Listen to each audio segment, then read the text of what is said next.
R30 এর আর একটা review আপনাদেরকে স্বাগতম জানাচ্ছি। আজকে চলেন রাইড করতে করতে আপনাদের সাথে কিছু আলোচনা করব। মূলত গিয়েছিলাম জাহানাবাদ ক্যান্টনমেন্টের ওখানে চিড়িয়াখানায়, সেখান থেকে স্ত্রী আর বাচ্চাকে নিয়ে ব্যাক করছিলাম খুলনাতে। গত বছরের জুন মাসের 5 তারিখে এই বাইকটা কেনা ছিল, আর আজকে হচ্ছে জুন মাসের 14 তারিখ। তো এই যে একটা বছর বাইকটা চালালাম, আর একটা বছরে এখন পর্যন্ত আমার কি কি সমস্যা হলো বা কি কি সুযোগ সুবিধা পেয়েছি বা কি কি অসুবিধা বা সুবিধা ফেস করেছি, সেগুলো নিয়েই একটু টুকটাক আলোচনা করব। আর সাথে আপনারা এই লাইভ ভিডিও দেখতে পাচ্ছেন যে বাইকটা কিভাবে চলে আর কি। আমি অত ভালো একজন ভ্লগার নই, আর খুব সুন্দরভাবে কথাও বলতে পারি না, সেজন্য প্রথমেই ক্ষমা চেয়ে নিচ্ছি, নিজ গুণে মার্জনা করে নেবেন। ইলেকট্রিক বাইকের ব্যাপারে প্রথমে যে চিন্তাটা মাথায় আসে সেটা হলো ব্যাটারি নিয়ে, যে এর ব্যাটারি কেমন ব্যাকআপ দেবে, এর ব্যাটারি নিয়ে কি কি প্রবলেম ফেস করতে হতে পারে। বা অনেক সময় অনেকের কমেন্ট বক্সে দেখি যে কেউ কোনো ইলেকট্রিক বাইকের পোস্ট করলে যে অনেকেই কমেন্ট করেন যে যত টাকাই বাঁচবে না কেন, যখনই ব্যাটারি চেঞ্জ করতে যাবেন তখনই বোঝা যাবে যে আসলে কতটা সেভ হলো। তো এখন পর্যন্ত আমার ব্যাটারি নিয়ে খুব একটা ফেস করতে হয়নি সমস্যা। মাঝে একটু ব্যাটারিতে প্রবলেম হয়েছিল, আমি টেলজিতে গিয়েছিলাম, যাওয়ার পরে তাদেরকে যখন জানালাম, তারা 9 মাসের মাথায় বা 10 মাসের মাথায়, আনুমানিক 10 মাসের মাথায় 9 মাসের মাথায় আমাকে এক সেট ব্যাটারি তারা চেঞ্জ করে দিয়েছিল। আমার 18 মাসের ওয়ারেন্টি রয়েছে।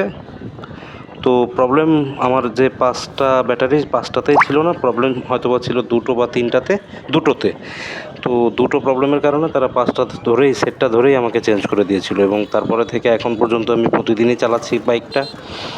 আমি প্রতিদিন সকালে ঘুম থেকে উঠে আমার অফিসে যাই, আবার রাত্রে ব্যাক করি, মাঝে মাঝে কিছুক্ষণ চার্জ দেওয়া লাগে। তারপরও প্রতিদিন মোটামুটি প্রায় 106 কিলোমিটার এর জার্নি হয়। সকালবেলা যখন যাই তখন খুব কেউ থাকে না, মাঝে মাঝে একজন পিলিয়ন থাকে।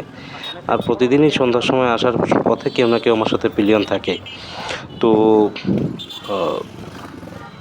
53 কিলোমিটার রাস্তা রাইড করে আসা 1 ঘন্টা 10 মিনিটে আমার মনে হয় না এটা খুব একটা খারাপ কোনো ব্যাপার, সেফলি ড্রাইভ করে আসা যায়। দ্বিতীয় কথা, যে খরচটা কেমন। আসলে ইলেকট্রিক বাইকের যে মূল ইউএসপি বলা হয় সেটা হচ্ছে যে এর খরচ অত্যন্ত কম।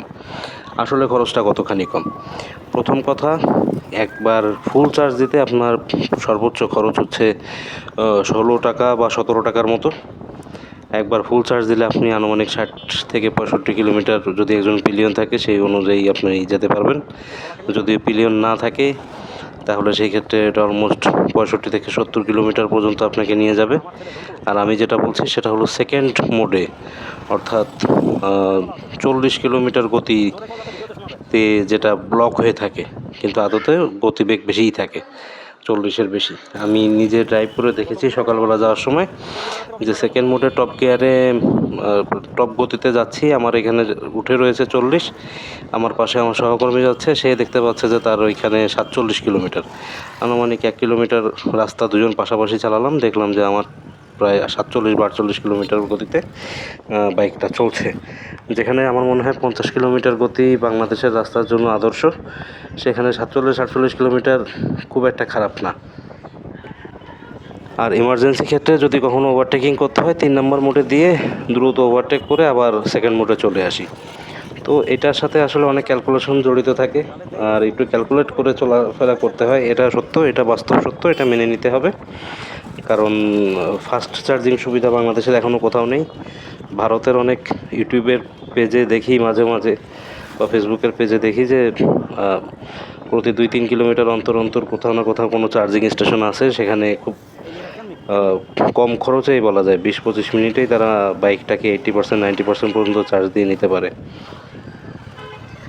তো আমাদের একটু হিসাব করেই চলতে হয়, বিশেষ করে আমি একটু হিসাব করেই চলি, যে কতটুকু যেতে পারবো বা কতটুকু ব্যাকআপ পাবো সেই হিসাব করেই আমার গাড়িটা চালানো হয়। তো এখন পর্যন্ত খুব একটা বিপদে পড়িনি। প্রথম গাড়ি যখন কিনেছিলাম বাইকটা যখন কিনেছিলাম প্রথম দিকে একবার একটু বিপদে পড়েছিলাম, কারণ তখন ক্যালকুলেশনটা আসলে এভাবে মাথায় ছিল না। তো এখন মোটামুটি অভ্যস্ত হয়ে গেছি। এবার আসি একটু অসুবিধার কথা বলতে। অসুবিধার কথাটা হচ্ছে এই যে টেলজির মেংশো 830-তে আপনার ব্যাটারির পার্সেন্টেজটা শো করে না। এখানে স্ট্যাটিক চার্জ কতটুকু আছে সেটা দেখায়, 4টা বার দেখায়। তো এই বারগুলো হয় কি যে আপনার 2টো বা 3টে দাগ চলে গেছে, তারপর আপনি পিক আপটা ছেড়ে দিয়েছেন, ওই বারগুলো আবার সেই ফুল হয়ে যায়। বারগুলো যখন ফুল হয়ে যায় তখন স্বাভাবিকভাবেই আপনি হয়তো বা বাইক চালাতে চালাতে তো আর আপনি আপনার ওই স্ক্রিনের দিকে তাকিয়ে থাকবেন না। তো দেখালো এক নজর তাকাচ্ছেন, দেখলেন ফুল আছে। তো এটা অনেক সময় আপনাকে একটু মিসকনসেপশনের মধ্যে পড়তে পারেন প্রথম দিকে, তবে আস্তে আস্তে চালাতে চালাতে একটা সময় গিয়ে অভ্যাস হয়ে যাবে। বাইকটা যথেষ্ট স্মুথ, 1 বছর চালিয়েছি। বিশেষ করে গত 5 মাসে সবচেয়ে বেশি চালিয়েছি, কারণ অফিসে যাতায়াত রেগুলারলি। আর শুরুর দিকে যখন কিনেছিলাম তখন অফিসটা কাছাকাছি ছিল, সেই কারণে ওই সময়তেও চালিয়েছিলাম। তবে বাইকটা কেনার 2 মাসের মাথায় আমি ওই দূরের শাখাটাতে ট্রান্সফার হয়ে যাই।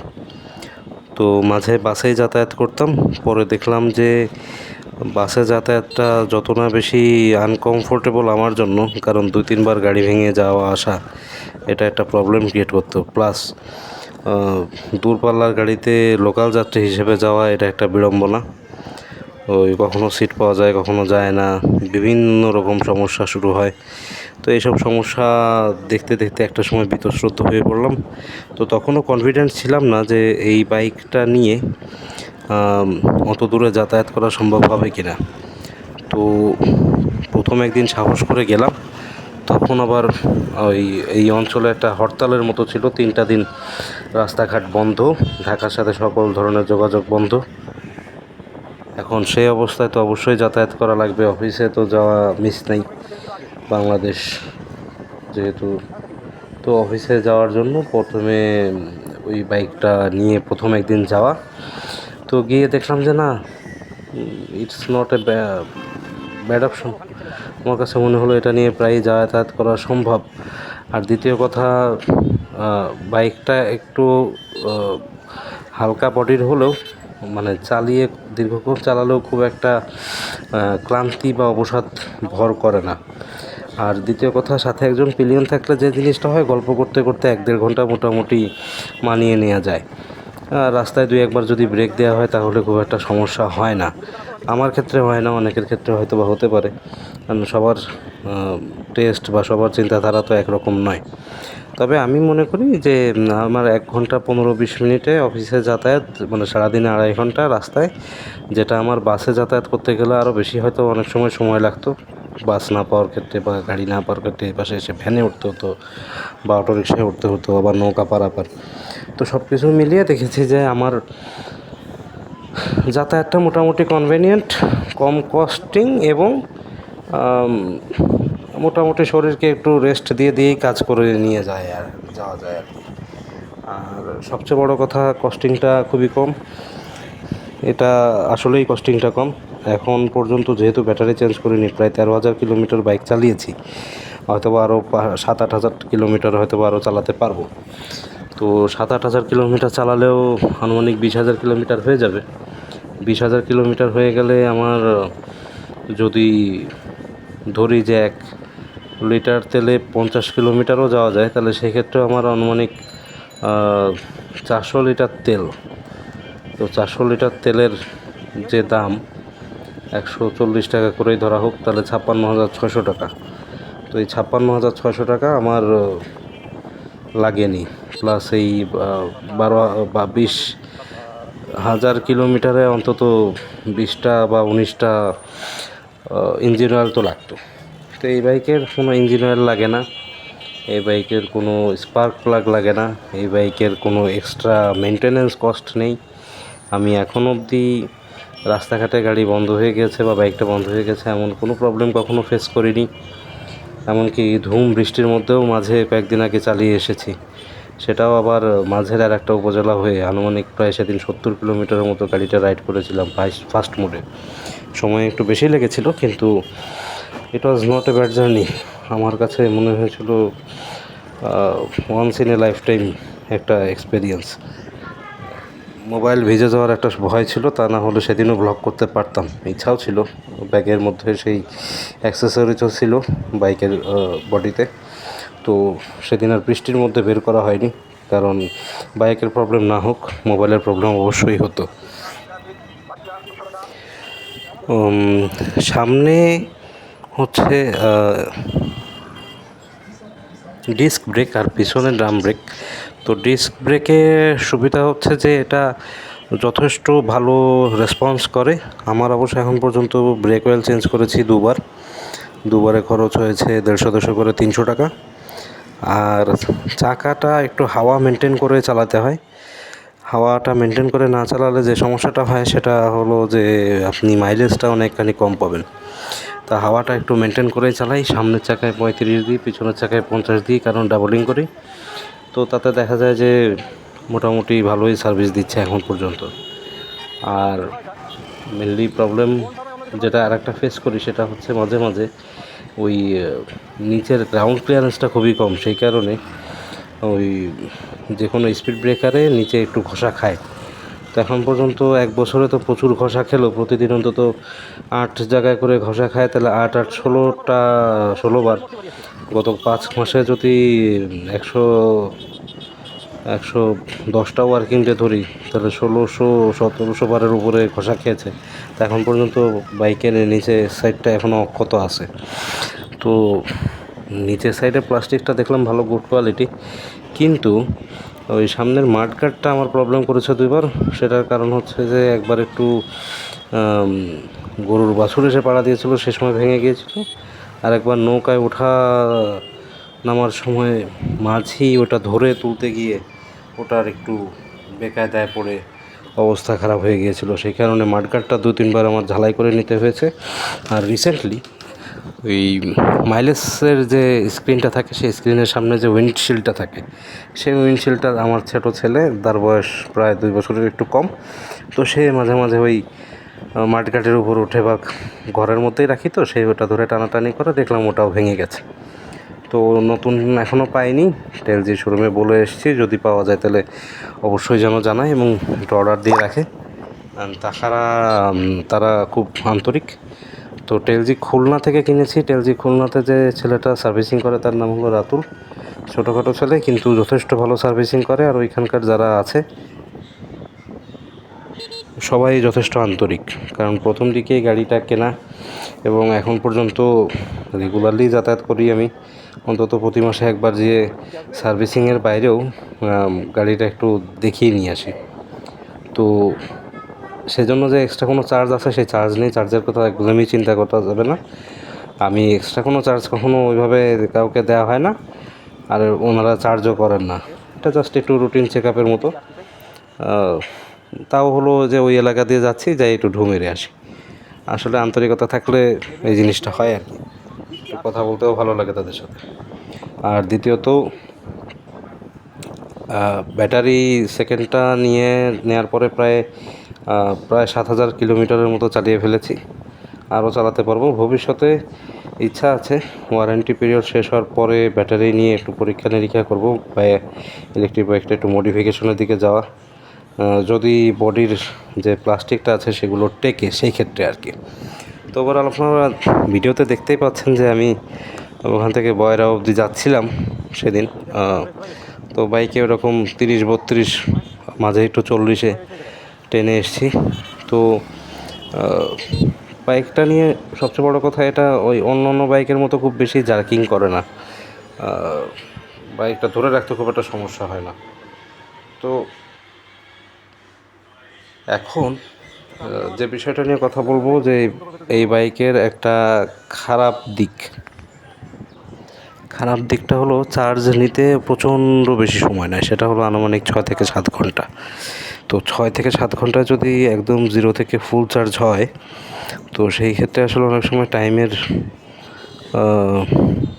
হিসাব তো অনেক সময় থাকে না, দেখা গেলো ইমার্জেন্সি টাইমে এই জিনিসটা ইউজ করাটা একটু টাফ হয়ে যায়।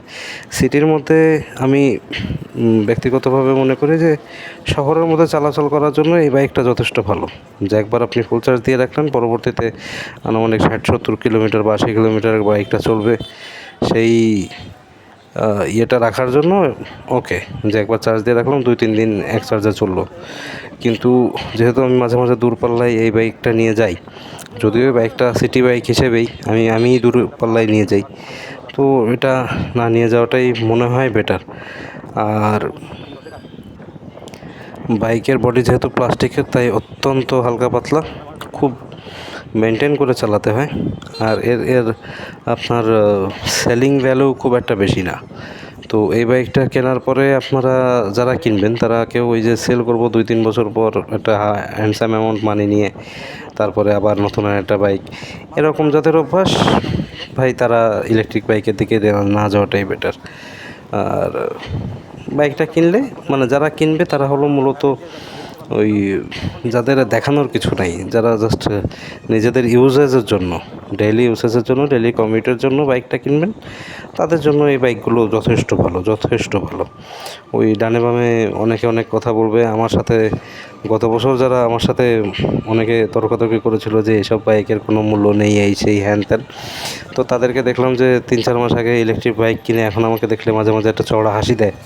তা আমিও দেখে আর উপভোগ করি, মনে কিছু করিয়ে দিই না, কারণ জাতি হিসেবে আমরা চগলখোরদের আসলে বললে তারা লজ্জা পায় না, উল্টো নিজেরই লজ্জা পাওয়ার একটা সম্ভাবনা থাকে।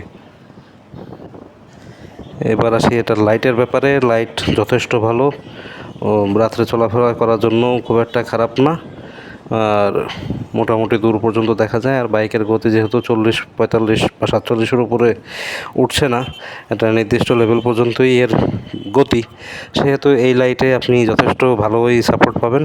আমি হাইওয়েতে চালিয়ে আসি, হাইওয়েতেও যথেষ্ট ভালো সাপোর্ট পাই, ভিডিওতেও মোটামুটি মনে হয় বোঝা যাচ্ছে যে লাইটটা কতটুকু দূরে যাচ্ছে, এবং যথেষ্ট ভালো আলো হয়, দূর থেকে ভালো বোঝা যায়। যদি চোখে সমস্যা না থাকে তাহলে আপনি অবশ্যই বুঝবেন। আমি চশমাওয়ালা লোককে দিয়েও বাইকটা চালিয়ে দেখেছি, তারা বলেছে না, দূর থেকে যথেষ্ট ভালো সাপোর্ট পাওয়া যায়। মানে ইলেকট্রিক বাইক আসলে একটা কাজের জিনিস, ইরেসপেক্টিভ অফ ব্যাটারির যে দাম, সেটা 1-1.5 বছর পর বা 2 বছর পরে যখন চেঞ্জ করা লাগে, সেটা চেঞ্জ করেও আমার মনে হয় একটা ভালো পরিমাণ সেভিংসই আপনার থাকবে। তো এখন এই পর্যন্তই, গন্তব্যে চলে এসেছি, আমারও কথা বলা শেষ। আপনাদের সবাইকে ধন্যবাদ এতক্ষণ ধরে আমার বকবক শোনার জন্য। যদি কারো কোনো উপকার হয় সেক্ষেত্রে সবাইকে অনুরোধ করব, দোয়া করবেন, ভালো থাকবেন, গুড বাই।